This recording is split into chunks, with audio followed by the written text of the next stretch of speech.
Hey, folks, thanks for tuning in to Wild Wildcards. I'm your host, co-host Mike Lafferty, your main host. The Howard Stern to my Baba Booey is Ross Watson. How you doing, Ross? Doing good. How are you? All right. The Dwayne Johnson to my Kevin Hart. And we have from Pinnacle Entertainment, Darrell Hayhurst. How you doing, Darrell? Hi, I'm doing great, you guys. Thanks for having me on. Appreciate I you think being if here. anything, I'm the Kevin Hart of this relationship. No, I'm the. You can be the Jason Statham, but okay. You know what? If you could be Jason Statham, be Jason Statham. If only he was Batman too. All right, I have to play our contractually obligated music. 1 second.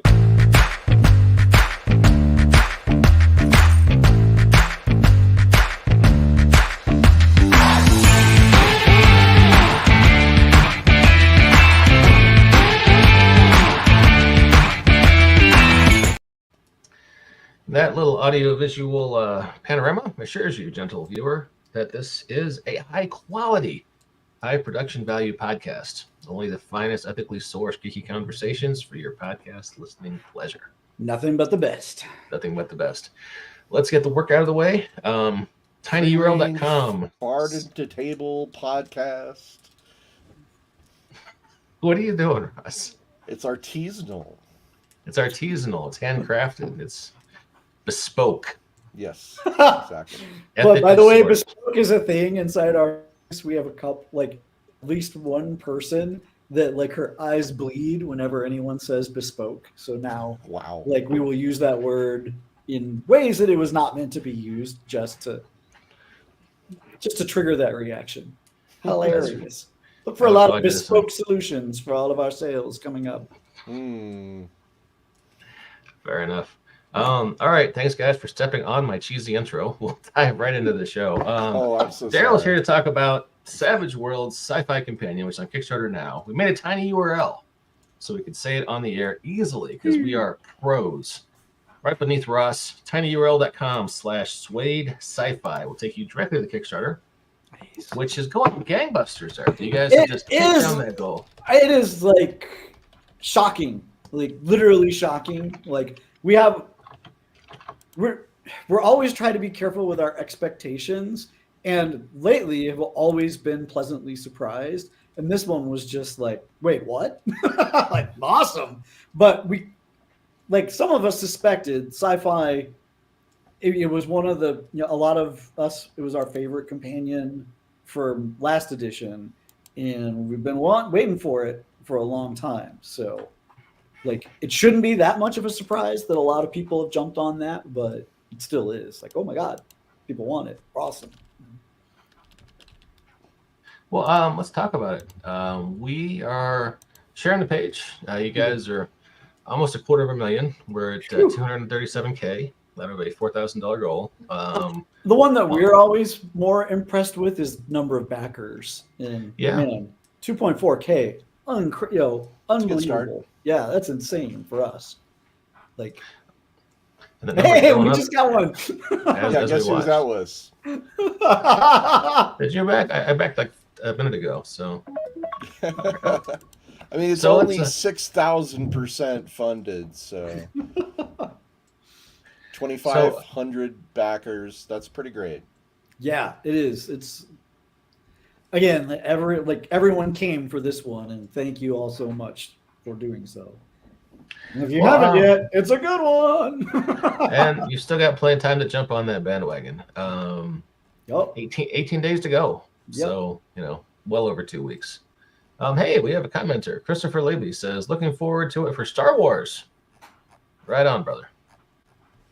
I will speak from experience to say Savage Worlds is a great system to run Star Wars in. Have done, and it was good. Yeah. I'm looking for the perfect system that emulates the randomness of lightsaber damage, though. Like, sometimes getting stepped to the torso kills you, and sometimes it's barely an inconvenience. Haven't found something that will perfectly, emulate the genre. Well, hey, tell us if we're a backer, and both Ross and I became backers in the last 5 minutes. What can we expect in the Sci-Fi Companion? Yeah, so if you have the old science fiction companion, that's where we started, right? First off, everything that was in that needed to be cleaned up, updated, and made compatible with Suede. But all of that stuff, we still had to cover those same bases. And then all of the things that it didn't have, so like when the original science fiction companion came out, it was tied to a specific setting, essentially. Like the species, the tech, and everything was for the last parsec, and there were levers you could pull to do other things, but kind of the foundation was, hey, this is really the last parsec book, kind of core. And with this one, we wanted to make it much more like the other companions, where it's like, well, no, this is a toolkit for all science fiction. And that's also why it's a monster book, compared to the old one, and even compared to the other companions, where like we don't have an exact page count yet, but it looks like it's going to be like 300 plus. And that's a monster for us. That's a good 50 pages larger than our largest other book. I will say, as someone that worked on Last Parsec, I appreciated that link, but at the same time, I completely understand and appreciate even more the idea of a more broader approach. Right, and I love Last Parsec, right? But at the same token, like we were just joking, like, well, I'm going to use this for Star Wars, and Last Parsec's pretty different from Star Wars. And yes. Old Sci-Fi Companion did have elements for that. This one leans into them much harder, where we've got different development levels that you can capture, as low as kind of gritty cyberpunk, and as high as more, well, we've got teleporters and matter converters and things that you'd expect in Star Trek level technology. And then beyond that, hey, let's get some Doc Smith stuff in here, and all of that really crazy stuff. There's this giant shotgun pattern of things to cover. Yeah, and Rifts is another, like, that's another thing that's like in between the old companion and the new one. Rifts has come out, and it's sort of its own thing in so many levels. But we needed to have stuff in there that people could use in their Rift stuff and be like, well, wait, I want to add specific items or mods, or build vehicles from the ground up, But I will say, for power level wise, like, not all settings are created equal. Like, for example, when Fantasy Companion came out, it was a little different from Pathfinder for Savage Worlds. Like, all of the species and the ancestries in Pathfinder were balanced 2 points, character points higher than regular ancestries in Savage Worlds, because that's the setting, right? Like, the setting, they're a little bit tougher. And Rifts is the same. Like, some of their stuff is really tough. You compare it to anything in the Suede book, and you'll be like, wow, that's going to stomp, something in that. The stuff in Sci-Fi Companion is going to be balanced more towards the Suede book, but there will be the options in there for that stronger, nastier, stuff. So, but I know that's something that people will be looking for because Rifts is so popular. I mean, it's a pretty good setting. It is very cool.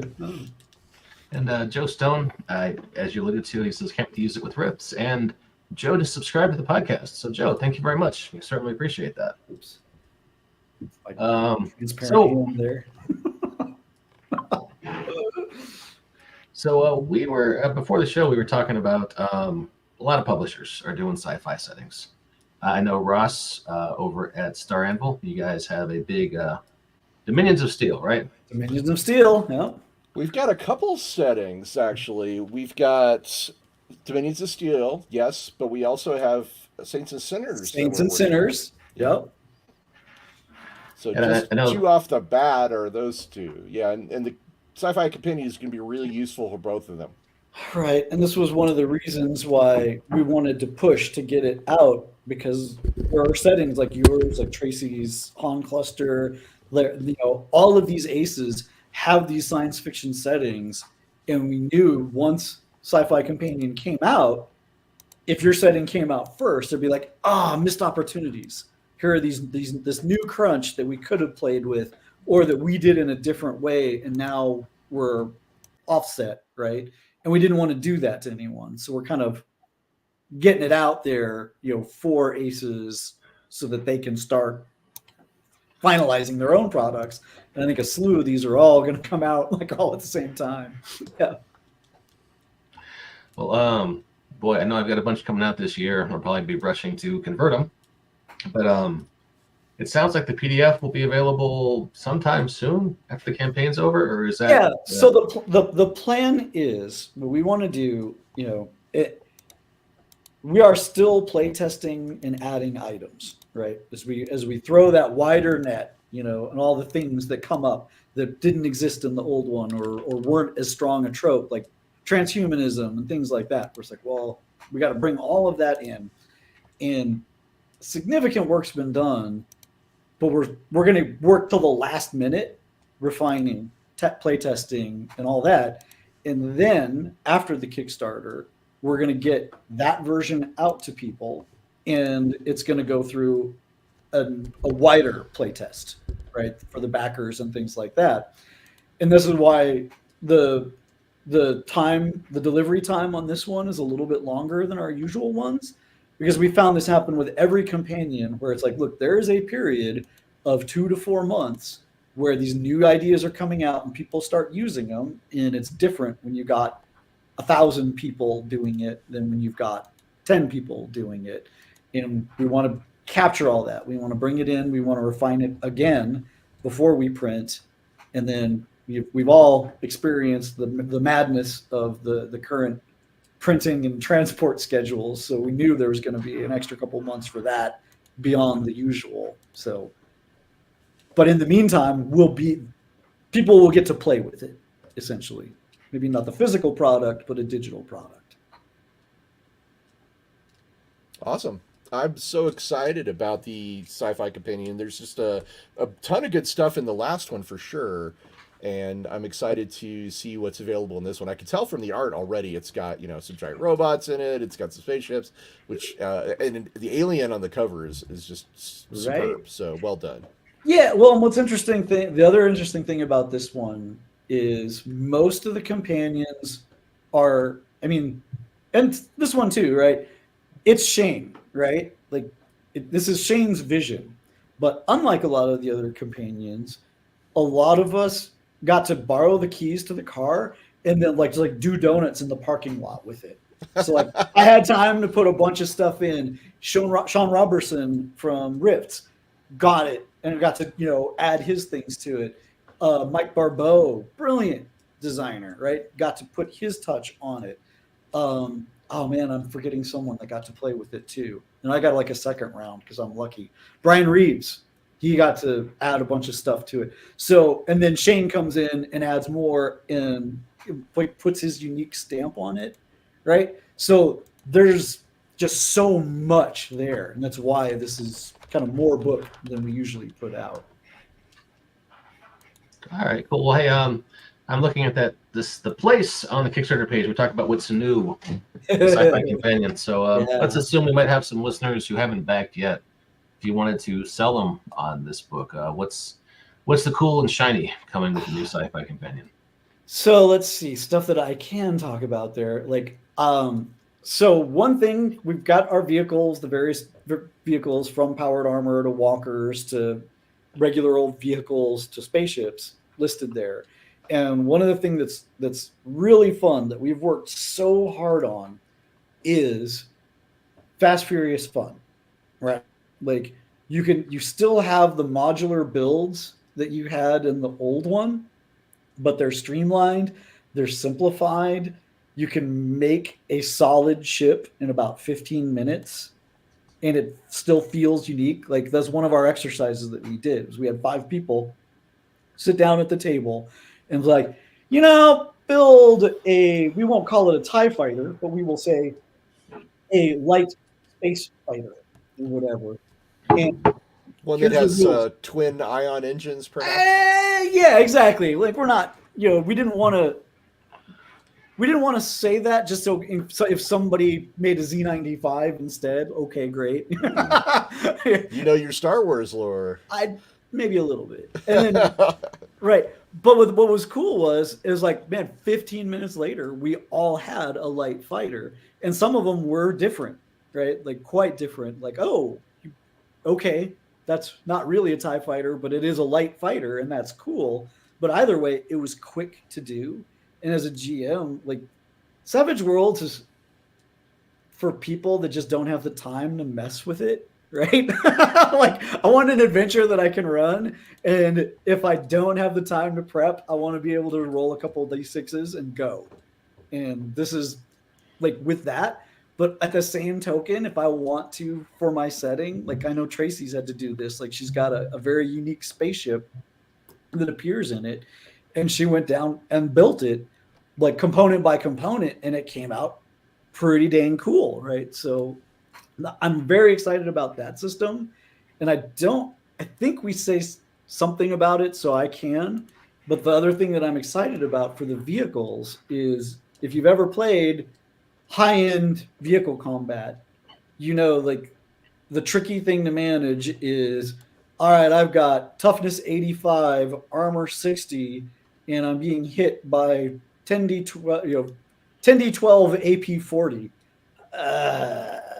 Okay. Like, all right, what am I rolling? That sounds against? like Savdris. Right. So we wanted a way to streamline that so that would keep those numbers intact without having to mess with them as much. And we call it, there's a couple different versions. I prefer heavy metal or heavy metal damage, but it's it's an optional system, right? Where the guns get a class rating between 1 and 7, right? Based on their damage output. And there's little charts like, hey, look, if you got a gun that doesn't have a class, look at the chart. Here's what its class would be. 7 is, oh my God. 1 is kind of like light machine guns, right? And you can kind of guess what they are. Like it feels right when you're done. And then the same, any vehicle with its armor and toughness, you give it a class. Here's its class rate based on that. And you say like, all right, what's the difference between the weapon class and the target's class? It's doing no wounds, or it's doing a wound, or it's doing a D4 wounds, and that's it. And you just fly through combat like that. It's hard to go back like once you start using it. And it's a thing that I think a lot of people will start using. You don't have to, like it still works the normal way, but man, once you've got that tool added to your toolbox, you start using it. Oh, this sounds really interesting. I noticed you have a lot of pre-made adventures packed in there. We do, right? Well, it's a separate book, a free book added to everybody that backs. Like at least once a campaign, Shane will pull something like that where we're like, wait, are we really doing this? He's like, yeah, let's just give him the book for free. Okay, sure. Why not? But we got a lot of us doing adventures because part of it was how do we describe in the science fiction companion all of the things that it's supposed to be able to encompass, right? And the easiest way to do that is to show people. So we got a lot of writers, me, Brian Reeves, Donald Shepis, who works with us, John Stevens, who works on Rifts. Excellent guy. I like John a lot. He's great, right? He's absolutely looks great. like a JM DeFogie did one for you too. Yes, JM. Yes. JM the GM. Yeah, JM's great. And one of our other internals, Chris Landauer, is doing one. So, and we kind of took this shotgun spread of, hey, look, well, yes, you can do Aliens with this. Yes, you can do Cyberpunk with this. Yes, you can do Star Wars, Star Trek, Dune, Battletech, right? Here are adventures that they're not really these settings, but when you're reading through them, they're supposed to spark that idea of like, oh, I can see what JM did here. If I were to run a Walker-based campaign, with giant mecha stomping around as a mercenary company, it would look a lot like this, and it's cool. Right? Sweet. Guys, I have a sneeze that's coming, so I'm going to go on mute and let Ross run with the next question. All right, so tell us one amazing thing from the Sci-Fi Companion that you haven't already talked about. So, and this is why I try not to do that, because so much is going to be in flux until the last minute, right? A setting rule. Yeah, well, so here's what I will talk about. This is one that we've been working very hard on, and it is I don't, we're so close, right? But we're going to be working on it until the last minute. But it's a narrative system for doing multiple vehicle encounters in a way that's satisfying. So it's like, hey, look, if you're a GM and you got Savage Worlds and you're playing, I don't know, Star Wars, and you got the Millennium Falcon and you want to run from 4 TIE fighters before a base can get a tractor beam on you, right? Like, how would you do that as experienced Savage Worlds GMs? Chase scene. A chase scene is one way, but chase scenes have a lot of weight to them. And dramatic task. Is that a dramatic task is another way. And right now we're leaning more on that side of the spectrum for these, right? But what we really want is like, hey, look, this is a couple rounds, this is a couple of rolls, but it's also got that meat on it. That's like, hey, look, I am blasting stuff with my guns. I am doing a loop-de-loop as the pilot. The engineer is cranking the engines up and getting us extra juice, all that stuff's happening, and we are building towards a climax, right? And we might win, we might not. That is a system that is going to be really cool. Okay. When it's really cool. So one thing that was big about the Sci-Fi Companion in the previous edition was the alien builder, like the race builder. Is that something that you've done more with? Well, we've done more with it, but you notice most of that stuff is in Suede now. Yeah, I'm aware. I'm just yeah, exactly. Ask. But yeah, no, there are new, ancestral abilities that we've added to the table to cover those aliens. There's a metric ton more alien ancestries in the book, and then there's also, like 35 pages of critters, whether they be, space pirates to, various face-eating aliens, that are going to attack you in your campaign of different sizes. So yeah, there's a lot of juice for that sort of thing. Nice. Do you have space dwarfs? So again, I try not to give details, or like I want to be coy, but yeah, there's freaking space dwarfs.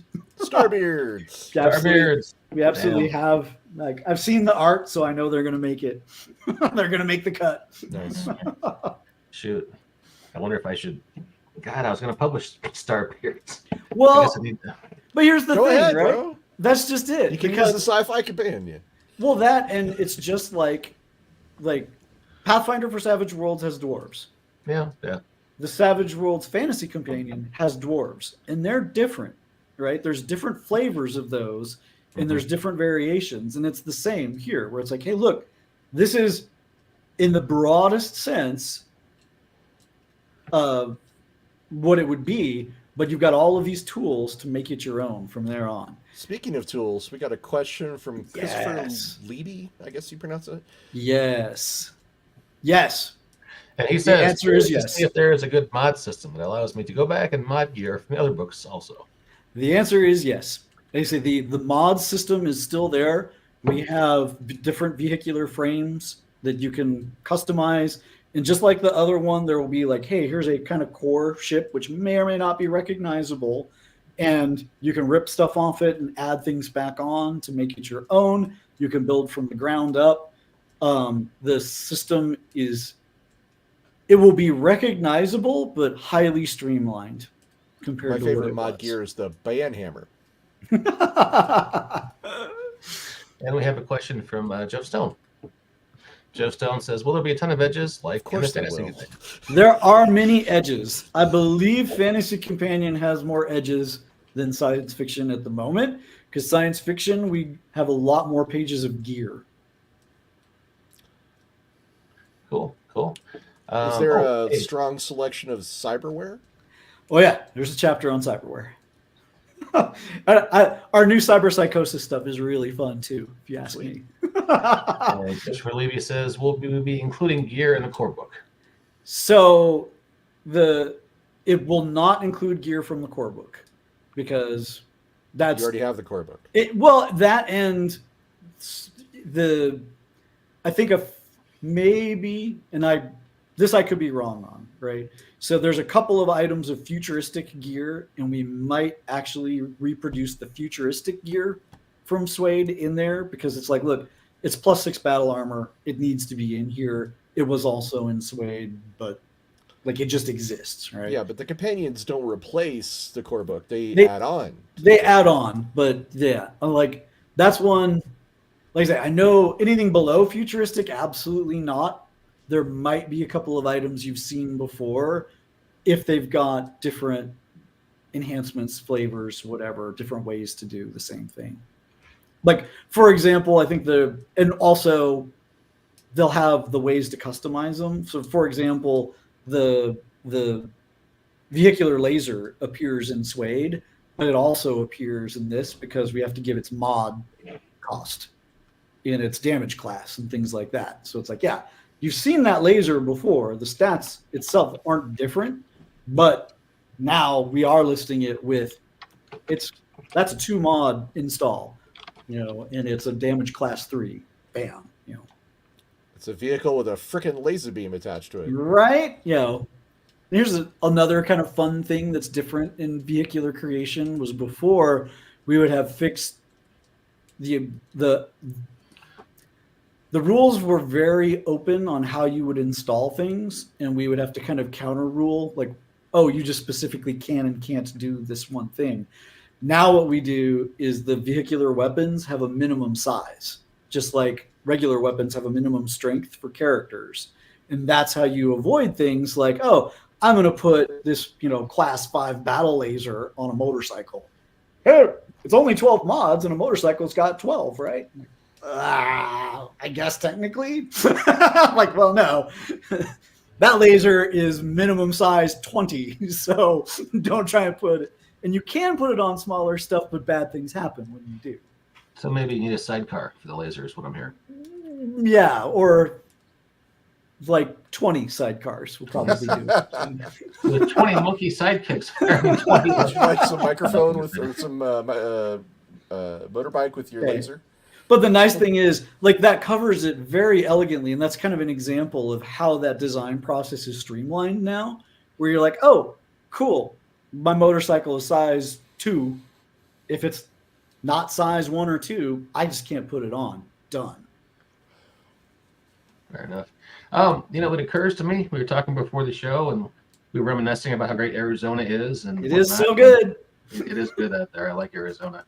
But you had said you wanted to talk about the process behind this book, and I think maybe we've been dancing around that on this podcast. Yeah, we did a little bit. I got to talk about it a little with all of the people that got to contribute to it. And then the back end will be the process once the Kickstarter ends and we've got a file to send out to people to start picking over. And one of the pieces of that is one of the reasons to get the book out was we've got all these cool aces, right? Like you guys, like Tracy, like others that have science fiction settings, and we didn't want to leave them hanging or put your book out and then science fiction companion comes out like a year later and you're like, we needed some of those options for our things, or now we're not compatible, blah, blah, blah, blah, blah. And part of that time that we've carved ourselves that we get on every companion for feedback will not only be player feedback, but also aces, right? Like, well, how are you using this in your setting? Is this covering what you need to cover? How much do you have to modify it? And if it's a general enough modifier, is it something that should be in the core book? And we'll also let people talk about what they're doing, and hopefully that'll give you guys a little bit of a boost too. Probably Chris has another question if you have you can see it. Yeah, mod gear from the core book. Does the mod system allow me to mod gear from the core book is what I'm wondering. Yeah. So there's on character gear, There are modifiers that you can put on any item that make them lighter, and so on. So if you want to change gear, there is a way to express that. When I think of modifications and mods, I'm usually at the vehicle scale, but the gear itself can be tweaked, and we have guidelines for that. So I have a question. Can you tell us a little bit about any of the aces that are producing Sci-Fi Companion related material coming up that you're excited to see? I mean, so the big ones we've kind of already mentioned. Like I knew Saints and Sinners was coming out.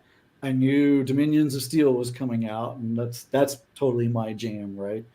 Obviously, my friend Tracy Sizemore has been working on Han Cluster. It's an amazing game, and we've been playing it for years now, and I can't wait till people get their hands on it. And I know there's at least 2 or 3 others, and they're slipping my mind now. So, man, if you're my friend and showed me your sci-fi setting and I'm not talking about it, I apologize like a million times over. But hopefully JM will fix my error, and in Savage Universe we'll get to talk about it. Let's steer anyone who's thinking about a Sci-Fi Companion related product for Savage Worlds to Savage Universe, talk to JM, and get on the show to talk about it. Yes, he's had a couple people on already, and we'll have more as we go. So come and get your love, everybody. Guardians of the Galaxy reference. Nice. Science fiction. So let's say I'm a publisher who has a relatively popular post-apocalyptic section. Yeah. The After. Oh, yeah. What about The After? Right. Is this book covering post-apocalyptic stuff? Do I need to dive into this book and see if I need to put out a new edition? There will be things that you'll be able to use, but post-apocalyptic is enough of its own thing because it's less futuristic and more near now ruination. And maybe someday we'll do a companion more guided towards that, but that's not anytime soon. So you're safe for a while. Wait to 2025 and just look out the window and write what you see. But I definitely hear what you're saying. If I don't screw it up, hopefully 2025 will be around when Lost Colony is wrapping up and Hell on Earth is starting to rev back up again. And that is the Deadlands post-apocalyptic book. There will probably be some fun things to play with there too. Fair enough. Well, hey, we've been talking for about half an hour, and that's usually about as long as we go here. I don't tend to do any self-promotion on this show because I'm that kind of guy. Do it. I'm running Kickstarter right now. tinyurl.com. Savage Owlbear. Cocaine Owlbear. Savage Cocaine Owlbear. And let me share this. Ross is doing a one-pager for me. Nice. We have a stream of me running a game of it, actually. We do. On this very podcast, there is a stream of Ross running an actual play. Kevin Doswell over in the UK, he just did an actual play this week. And we're strangely popular with the Slavs. The Slavs love Cocaine Owlbear. We've been on a few podcasts over there. If you speak Ukrainian and or Russian, check that out. But Christopher Landauer is our current stretch goal at 550. It's a crossover between his setting SWAT and Lord of the Rings called Dude, Where's My Trent Wife? About a bunch. Anyway, you can figure it out from the title. But it's a fun game. It's 19 days left. Oh wow, I'm in a brilliant publishing move. I'm running at exactly the same time as a Pinnacle Kickstarter. So that's okay. Like cross promotion is a thing, right? Like this is true. So we're all happy about it. Yeah. My one sheet is called Snow Day. Snow Day. Do you have a description for that yet, or are you still working that up? I think Snow Day pretty much encapsulates exactly what I'm thinking. All I know is in the office, we love any adventure that involves coked up creatures eating random people. So this entire mountain is made out of snow. Do you know what the street value of that is? All right. Well, I will give you the last word, Darrell. But don't give me that kind of responsibility. Too late. Oh, give me the last Check word out- for us. Check out Science Fiction Companion. Science Fiction Companion. tinyurl.com/Suede Sci-Fi. You can go there right now. You have 19 days left to jump on this bandwagon. It is blasting off like a rocket. Appropriately. One of us. Ooh, One of us. Nice. So jump on that bandwagon. Ross and I both back tonight. You're cool, like me and Ross, right? Then you should back. That's right. Everybody's doing it. The first one's free. Well, that's not actually true, but The adventure book is free. Hey, we have one. Oh, I want my $2. Amazing. All right, folks. On that happy note, thanks for joining us tonight. Thanks to all of our commentators. Joe, thank you for subscribing. Appreciate that. And we will catch you next time, hopefully in 2 weeks on Wild Cards.